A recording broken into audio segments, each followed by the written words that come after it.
बाळापूर शहराचा वीज पुरवठा वारंवार खंडित होत असल्यानं नागरिकांच्या शिष्टमंडळानं वीज वितरण विभागाच्या कार्यालयावर धडक दिली।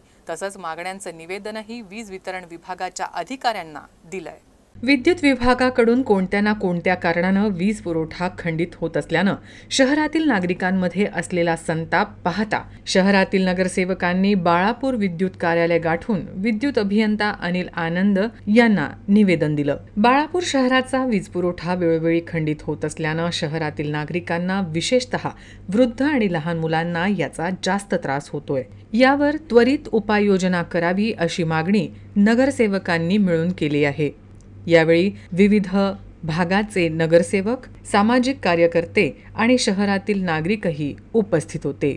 UCN news, Anis Khan, Balapur.